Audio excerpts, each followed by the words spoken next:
Nebraska. This is cattle country. Over 5 million cows are fed and marketed in the state each year. And nowhere is that more evident than at auction yards like this one in Rushville, Nebraska.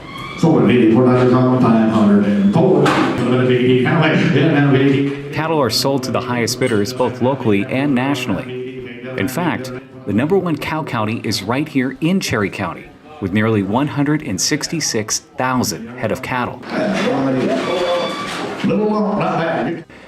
It's just one example of what amounts to big business for Nebraska. The cattle industry has a $12 billion impact to the state's economy. But so far, 2019 hasn't exactly been kind to the beef industry. In March, this area was one of several in the Panhandle hit by 2 major winter storms. The first, Winter Storm Ulmer, brought high winds and 17 inches of snow. All of this during calving season. It's brought us a lot of snow, wind-driven snow. And so that's tough on the calf crop. These baby calves, if they are born during those blizzards, it's a cold, wet time for them.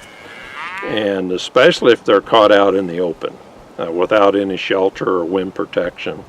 Cows were often seen trying to find shelter or protection from the storms. In cases where fencing failed, they'd sometimes end up in roads or on neighboring property. That's where they were at, was behind those bigger trees and up in here where, where they had some protection. Dave Howell was one of many ranchers who discovered dozens of his neighbors' cattle on his property. Howell owns and operates several hundred acres of land. He attributes the safety of his herd to a decision he made years ago, to plant windbreaks. When I fed these cattle Wednesday morning, we closed the gate on these cattle and locked them in the corral because we knew the storm was coming. And so it was comforting to know they were here. And when we got to them finally on Thursday, they were comfortable in here and just hungry. Eastern red cedar windbreaks have long been a favorite of farmers and ranchers out here due to their high tolerance of the elements. They also help reduce animal stress and mortality. But it took an event similar to Ulmer for landowners to turn to windbreaks. The winter of 1948 to 1949 brought with it 70-mile-per-hour winds, 24 inches of total snowfall, and extreme cold temperatures. The result was a major loss of livestock. And, as landowner Pat Strausberger puts it, a change in ranchers' attitudes. Everybody planted trees the next year. As you go along, will you plant another grove or windbreak someplace where you need them, and you ain't gonna lose enough ground to shake a stick at. And in 15 years, somebody will appreciate it.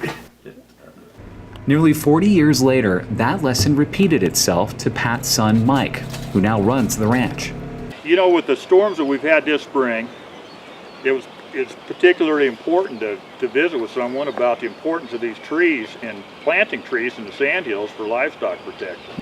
And with 2 back-to-back really tough storms, it was the trees that are here on this ranch were crucial in saving multiple lives.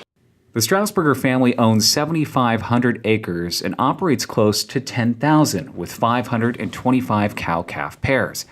His losses during the storm, though, were minimal. He chalks that up to his windbreaks and a family tradition. My grandfather was a tree planter. My dad was a tree planter, and it helps the wildlife, and it adds tremendous value to your operation.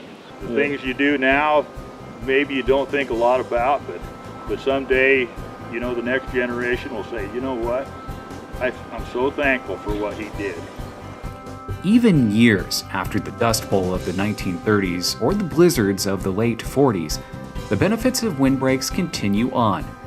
As the number of extreme weather events in Nebraska increases, the Nebraska Forest Service recommends regulators and producers revisit the role of windbreaks and shelter belts in cattle operations.